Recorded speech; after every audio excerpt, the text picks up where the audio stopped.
ఒకే గూటిలో రెండు పక్షులున్నట్లు విజయవాడ ముంపు ప్రాంతాల్లో దొంగలు హల్చల్ చేస్తున్నారు.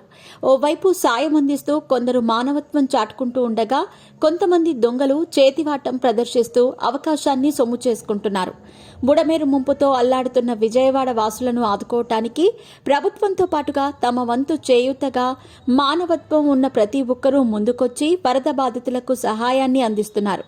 బాధిత కుటుంబాలకు అవసరమైన తాగునీరు, నిత్యావసర సరుకులు, దుప్పట్లు, బట్టలు, మెడిసిన్స్ ఇలా ఎవరికి తోచిన రీతిలో వారు ఆదుకుంటున్నారు. ఇలా విజయవాడ వరద బాధితులకు ఒక పక్క మానవత్వంతో కూడిన మనుషులు చేయూతగా నిలుస్తూ ఉంటే, మరో పక్క వీరి నిస్సహాయతను అవకాశంగా తీసుకుని మరికొంతమంది వరద ప్రభావిత ప్రాంతాలలో చోరీలకు పాల్పడుతూ వారి అమానుషత్వాన్ని చూపిస్తున్నారు. ఓ పక్క సాయం అందించేవారు కనబడుతూ ఉంటే, మరో పక్క దోచుకునేవాడు దర్శనమిస్తున్నాడు. బుడమేరు ఉప్పొంగటంతో వరద విజయవాడలోని కొన్ని ప్రాంతాలలో ఒక్కసారిగా చుట్టుముట్టడంతో ఎక్కడికక్కడ ఇళ్లకు తాళాలు వేసి ప్రాణాలు కాపాడుకోవటానికి బాధితులు ఇతర ప్రాంతాలకు వెళ్లిపోయారు. ఇదే అదునుగా దొంగలు తమ చేతివాటం చూపిస్తున్నారు. తాళాలు వేసి ఉన్న ఇంట్లల్లోకి చొరబడి ఇళ్లల్లో ఉన్న విలువైన వస్తువులను దోచుకుపోతున్నారు. చాలా మంది ఆ వరద ఉధృతి చూసి ప్రాణాలు మిగిలితే చాలు అంటూ కట్టుబట్టలతో పిల్లలను భుజాన వేసుకుని ఇళ్ల నుంచి బయటకు వచ్చేశారు.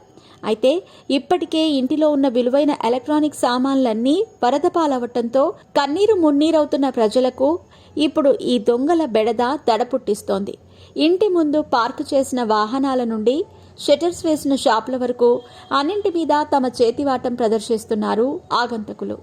భార్య పిల్లలని సురక్షిత ప్రాంతాలకు చేర్చి తిరిగి ఇంటికి వచ్చి చూసేలోపే ఇంటిలో దాచిన బంగారం మాయమైంది అంటూ బాధితులు పోలీసులను ఆశ్రయిస్తున్నారు. వరద తీవ్రత ఎక్కువగా ఉన్న వాంబే కాలనీ, సింగినగర్, ఆర్ఆర్పేటలో దుండగులు ఈ చోరీలకు పాల్పడినట్టు పోలీసులకు కంప్లైంట్స్ వరదల్లా వస్తున్నాయి.